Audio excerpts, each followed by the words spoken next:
हिमाचल विधानसभा चुनाव के चलते सियासी गलियारों में हलचल तेज हो गई है।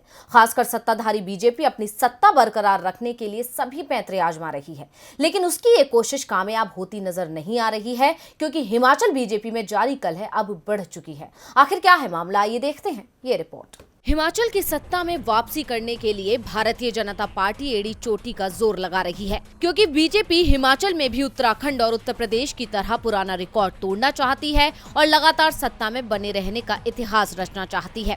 लेकिन बीजेपी का ये सपना इस बार पूरा होना मुश्किल दिख रहा है, जिसकी वजह है पार्टी के अंदर छिड़ी रार, और इस रार का कारण है सीएम फेस। यानी राजस्थान और दूसरे राज्यों की तरह हिमाचल बीजेपी में भी सीएम फेस को लेकर लड़ाई तेज हो गई है, और इस बार इस लिस्ट में पूर्व सीएम धूमल के अलावा कई नए नाम भी जुड़ गए हैं। ऐसे में आला कमान मुश्किल में है। अब इसी खींचतान के बीच पूर्व मुख्यमंत्री प्रेम कुमार धूमल के घर पूरा मंत्रिमंडल जुट रहा है, जिसे धूमल के शक्ति प्रदर्शन के तौर पर देखा जा रहा है। गौरतलब है कि बीजेपी ने 2017 विधानसभा में प्रेम कुमार धूमल को ही सीएम फेस घोषित किया था, लेकिन धूमल अपनी ही सीट नहीं बचा पाए थे। लेकिन बावजूद इसके धूमल ने अपना दांव चल दिया था और जीत हासिल करने वाले 44 में से 22 विधायकों को अपने पक्ष में कर लिया था। 22 विधायकों ने धूमल को समर्थन दिया था, जिसके बाद बीजेपी के अंदर उठापटक जारी हो गई थी। हालांकि बीजेपी के अंदर छिड़ी इस बगावत का कोई असर नहीं पड़ा और उन्हें सीएम नहीं बनाया गया था। ऐसे में ये कलह 2017 से ही जारी है,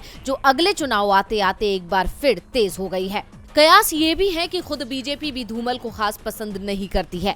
पिछले चुनाव के समय बीजेपी के पास कोई दूसरा अच्छा विकल्प नहीं था, जिसके कारण से उनको उम्मीदवार के तौर पर पेश किया गया था। ऐसे में इस खींचतान में फंसी बीजेपी ने इस बार कोई रिस्क ना लेते हुए पीएम के चेहरे पर चुनाव लड़ने की तैयारी शुरू कर दी है। लेकिन बीजेपी के अंदर की ये बगावत कुछ नया रूप दिखा सकती है, इसीलिए सभी आज पूर्व मुख्यमंत्री के यहाँ पहुँच रहे हैं। ऐसे में हिमाचल में बीजेपी पर संकट के बादल मंडरा रहे हैं।